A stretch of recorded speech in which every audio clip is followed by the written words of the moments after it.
War movies. Why do we like war movies? A film about death, destruction, dictatorship, they usually follow violence, action, and of course a very dark sense of history.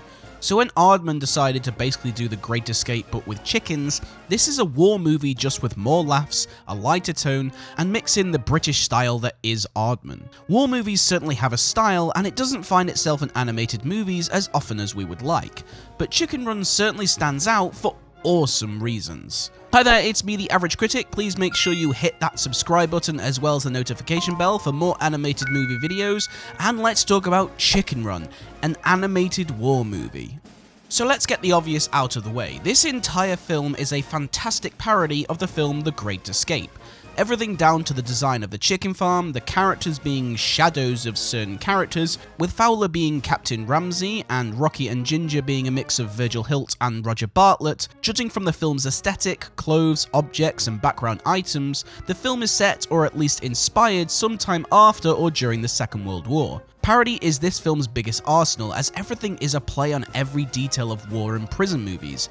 Characters like Nick and Fletcher being the people who can sneak contraband in for a price, the hens all have little compartments to hide, as well as jokes that are ripped straight out of famous films. Oh yeah, that is this film's biggest step up from most war films. This film is funny as hell. The film never takes itself too seriously, throwing jokes in every corner of the film. Even when the film gets serious, a character like Babs brings it home with some of the most hilarious dialogue ever. The film's soundtrack is composed fantastically well to reflect a wartime setting. The opening musical sequence has this wonderful wartime feel, classic marching drum beats, but then uses a chorus of kazoos to make a more lighter adventure style of music. I am a huge lover of classical music, and if you ever want to get into understanding why classical music is good, listen to the Chicken Run soundtrack, as it is a great place to start. We also have the Flip Flop Fly sequence, which not only is a kick-ass song, but again is a reflection of what music did for us during wartime. If you don't know, dance halls were all the rage during the Second World War, as even though bombing raids could happen at any moment, it didn't seem to stop the general public from enjoying themselves and having a distraction from the seriousness of the outside world.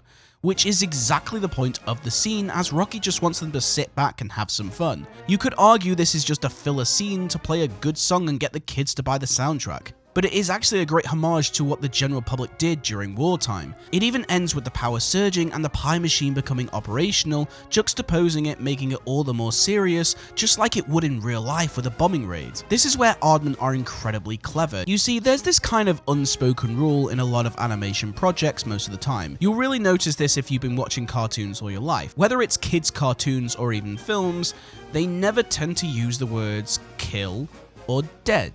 Instead, they opt for words like destroy and gone.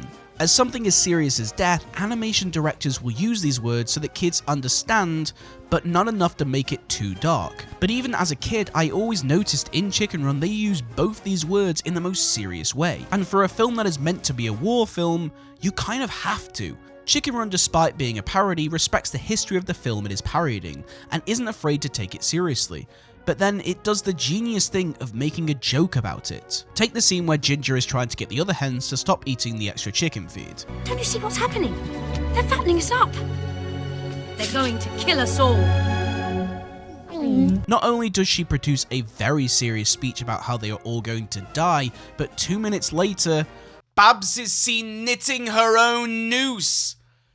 Fucking hell! This shit is hilarious and only works because of that style that Aardman has, that British sense of humour we have towards death, which also is another nod to wartime of the Second World War, as especially British armies had a sense of humour about something as dark as war and death. You see, in American war scenes we have something like this. We're going to live on! We're going to survive! Today, we celebrate our Independence Day! Where the President of the United States give a riveting speech about freedom and fighting the good fight, there's lots of cheering and uplifting sense of brashness like Independence Day. But British people in war scenes is more about a small group of characters keeping their composure and a sense of humour. At the same time, a much more somber goodbye and good luck scenario like the ending of Blackadder. Really? Not over keen on dying at all, sir. How are you feeling, darling? I'm not saying one is better than the other, but it's interesting how one is different from the other. That's what Chicken Run does so brilliantly. It makes you laugh at something incredibly serious, making this film the perfect war film for children, as most war films tend to have a lot of, well, this.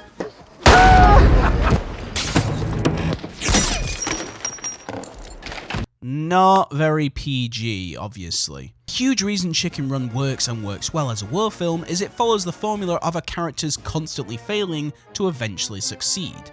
We've all seen films where the hero goes on a long journey and hits roadblock after roadblock, making the journey all the more difficult, almost to the point where the hero seems so lost it seems impossible to come back from.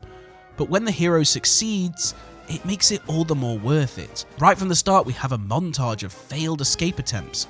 The hens fail when learning to fly, Rocky is discovered to be a fake, resulting in another fail.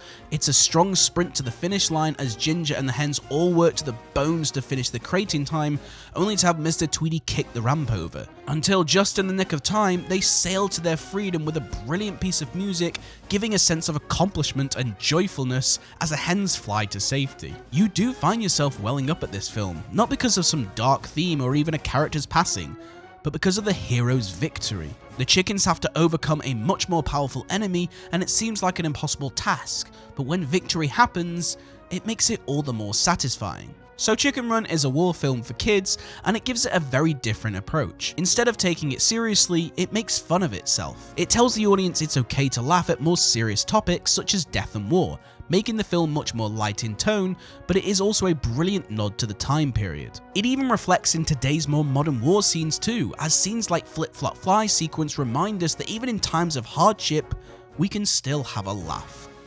So after all that, it gets my professional rating of 8 out of 10. Only losing a few marks because if you haven't seen The Great Escape, then you're missing a lot of great details.